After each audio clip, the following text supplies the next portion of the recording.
सद्गुरू श्री ब्रह्मचैतन्य महाराज गोंदवलेकर यांचं प्रवचन 23 जून.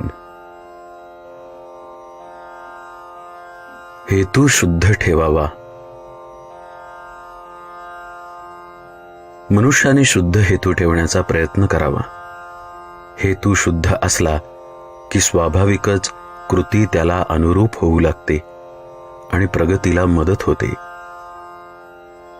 हेतू हा विहिरीत असणाऱ्या झऱ्याप्रमाणे आहे. झरा गोड पाण्याचा असला म्हणजे विहिरीचे पाणी स्वाभाविकच गोड असते.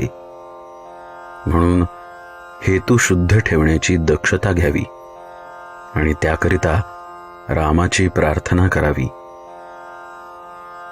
माणसाला देहरक्षणापुरते अन्न, वस्त्र आणि नाम घेण्याची बुद्धी असली की असमाधानाला जागा नाही. नको दैन्य वाणे जिणे भक्ती उणे हेच रामरायाजवळ मागावे. पर्वकाळात भगवंत कामधेनूचा अवतार घेऊन येतो. जे ज्याला पाहिजे ते तो देतो. पर्वकाळात सज्जन तसेच दुर्जनही आपली कामे करून घेतात. जारण मारण ही देखील पर्वकाळात शीघ्र साध्य होतात. आपण मात्र भगवंताचे कसे व्हावे हे पहावे. शुभेच्छा धरावी, भावना जागृत करावी. काहीही कर, पण भगवंता तुझा विसर पडू देऊ नकोस असे भगवंताजवळ मागावे. आजवर कळत न कळत जे पाप झाले असेल ते नाहीसे कर. पुढे पुन्हा नाही करणार असे म्हणावे.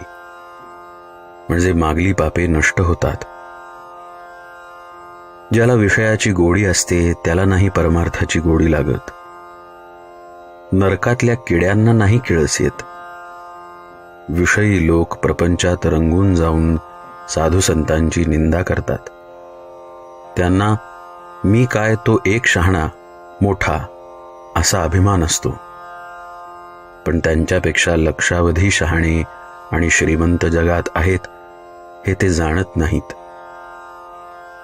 ते खालच्या लोकांकडे पाहतात आणि त्यांच्याहून मी श्रेष्ठ आहे असे म्हणतात. माझे चुकते आहे एवढे कळले तरी चालेल. विषयी लोकांना मला कुठे दुःख आहे असे वाटते. पण दारूप्रमाणे विषयाची धुंदी उतरली म्हणजे पश्चात्ताप होतो. देव आहे असे खऱ्या अर्थाने वाटणारे जगामध्ये थोडेच असतात. सद्विचार, सच्छास्त्र आणि सद्बुद्धी ही प्रत्येक माणसाला याच जन्मात भगवंताकडे नेण्यासाठी आहे. प्रपंचाचा अनुभव कष्टमय आहे, पण भगवंताचा अनुभव आनंदमय आहे. तापाने आजारी असलेल्या माणसाला आपल्याला घाम यावा असे वाटत असते, पण नुसत्या वाटण्याने काही तो येत नाही. त्यासाठी डॉक्टरचे औषध घ्यावे लागते. तसे ज्याला भगवंताचे प्रेम यावे असे वाटते त्याने नाम घेणे हेच एक औषध आहे. भगवंताचे प्रेम एकदा चिकटले की त्याच्या आड दुसरे काही येत नाही. खाणीतल्या दगडामध्ये जसे सोने असते तसा आपल्यामध्ये परमात्मा आहे. दगडातली माती अनेक चाळण्यांनी आणि यंत्रांनी काढून टाकतात आणि नंतर सोने हाती लागते. त्याप्रमाणे अनेक वासना नष्ट झाल्यानंतर परमात्मा आपल्या हाती लागतो.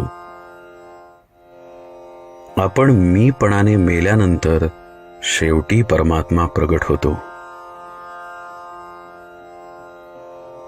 शुद्ध असावे आचरण, तसेच असावे अंतःकरण. त्यात भगवंताचे स्मरण हेच प्रपंच सुखी करण्याचे साधन. जानकी जीवन स्मरण. जय जय राम.